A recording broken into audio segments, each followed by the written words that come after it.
Всем привет! Меня зовут Элина Федорова, и если вы еще не подписаны на мой канал, обязательно подпишитесь, потому что у меня для вас впереди еще очень много интересных тем.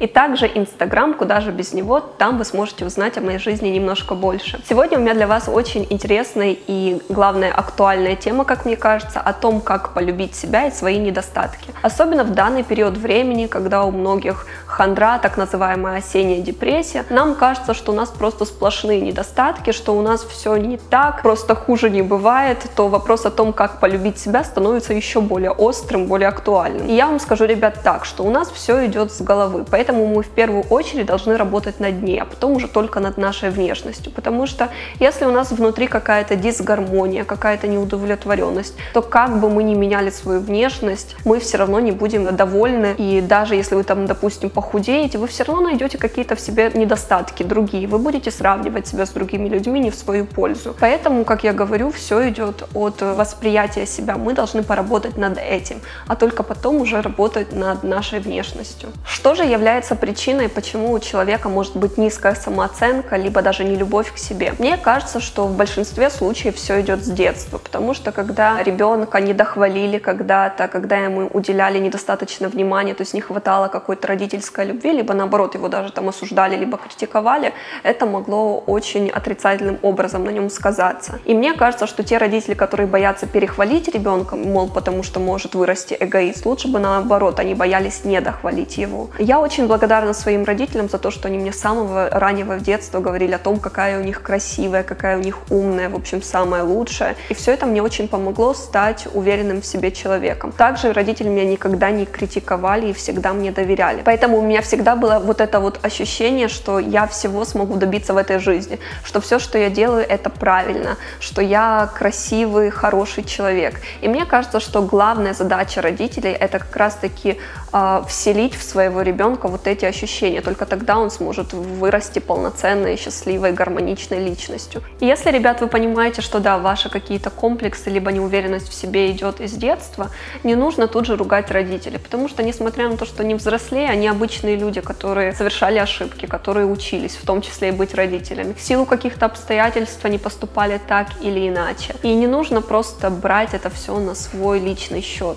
И лучшее, что вы можете сделать для того, чтобы избавиться от этих обид и комплексов с детства, это просто посочувствовать, искренне посочувствовать своим родителям и в будущем не допускать таких же ошибок, когда вы будете воспитывать своих детей. А теперь давайте поговорим о конкретных шагах, как научиться любить свою внешность и свои недостатки. Каждого из нас природа наделила уникальной оболочкой, нашей внешностью. И она уже прекрасна, безоговорочно. Наши черты лица, наше строение тела, рост — это то, что мы не можем кардинально изменить, те задатки, которыми наделила нас природа. Мы должны ценить это и быть благодарными за это каждый день, за то, что мы обладаем этой уникальностью и непохожестью на других. Просто встаньте перед зеркалом и повосхищайтесь немножко тем, чем вас наградила природа. Не нужно сейчас себя разбирать на достоинства и недостатки, просто взгляните на себя в целом, как на нечто совершенное. Когда вы, допустим, смотрите на щенка либо котенка, вы ведь не смотрите на то, какой формы у него там ушки, носик, лапки, вы просто любуетесь этим милым существом. Так же самое и с вами. Вы должны любить себя безусловно. Человек, он все время меняется, хотя бы потому, что мы все стареем, и от этого еще никто никуда не убежал. Мы выглядим иногда хуже, иногда лучше, мы толстеем, худеем, но это то, что не должно влиять на нашу любовь к себе. И когда мы осознаем, что мы нечто большее, чем наша оболочка, это поможет нам принять себя и полюбить свое тело и свою внешность. Когда мы поработали над самым главным, теперь мы можем приступать непосредственно к самой внешности. Помните о том, что как бы вы ни перевоплощались, что бы вы ни делали со своей внешностью, вы всегда должны это делать только для себя, в удовольствие себя, в гармонии с собой. Ваше тело, ваше лицо, никто не вправе вам рассказывать, какими они должны быть. Краситься вам или нет, худеть либо нет, делать пластику либо нет. Это только ваше решение. И ничего не нужно делать для того, чтобы кому-то понравиться, кому-то угодить. Вы всегда должны отстаивать свою индивидуальность, и всегда найдутся люди, которым это будет нравиться. Наша жизнь и только только нам решать, какими мы будем в этой жизни. А еще у многих есть такая дурацкая привычка лезть в жизнь других людей, советовать, когда у них не спрашивают, навязывать свои представления о красоте. По этой причине многие люди закрываются. Из-за того, что общество придумало какие-то свои дурацкие рамки, люди стесняются выглядеть так, как они хотят, как они чувствуют. Поэтому мне нравится Лос-Анджелес тем, что здесь есть свобода. Человека с самого детства учат о том, что у каждого человека есть свое личное пространство, свое право на самовыражение, на то, кем он хочет быть, как он хочет выглядеть, и никто не вправе его судить об этом. И вообще люди не так судят о других людях по внешнему виду. Конечно же, можно долго ругаться на общество, но общество — это есть мы, каждый из нас, и поэтому нужно начинать, естественно, с себя. Когда мы позволим людям быть тем, кем они хотят, и вообще просто научиться уважать людей, которые вокруг нас, и тогда вопрос отпадет сам собой. А еще есть такая категория людей, которые все время недовольны собой, но при этом ничего не делают для того, чтобы стать лучше, оправдывая себе тем, что кому-то повезло родиться красивым, и все. Мне вот не повезло, и судьба такая несправедливая, меня обделили, поэтому ничего я делать не буду. Ребят, это неправильно. И да, кому-то в этой жизни с чем-то повезло, кто-то родился в семье миллионеров. Ну и что с этого? Лично я вообще об этом не думаю. У меня есть своя жизнь, у меня есть свои цели в карьере, во внешности, что я хочу усовершенствовать, чего достичь, я работаю над этим. И не нужно ныть, не нужно придумывать себе оправданий.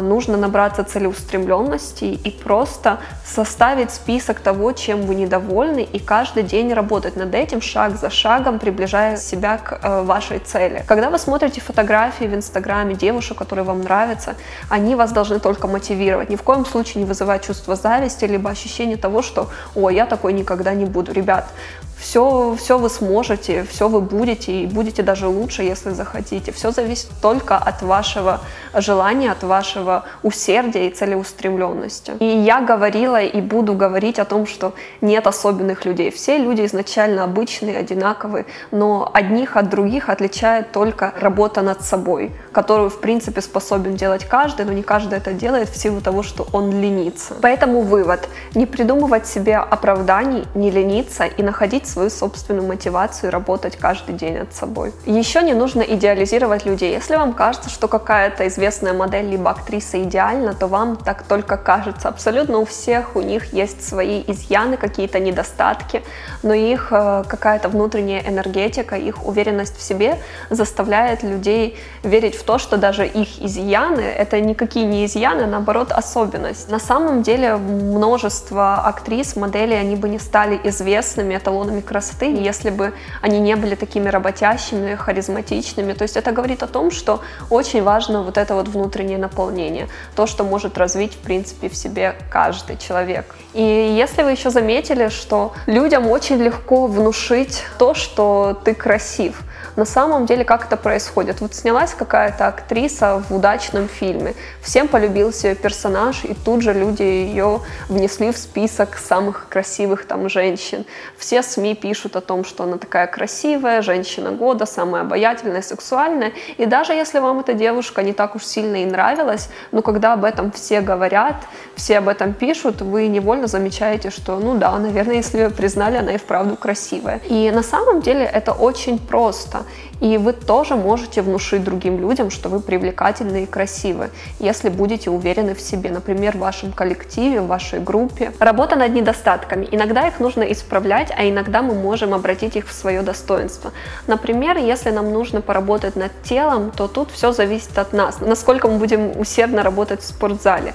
Если, допустим, вам не нравится в себе то, что изменить нельзя, например, рост, то тут нужно принять его.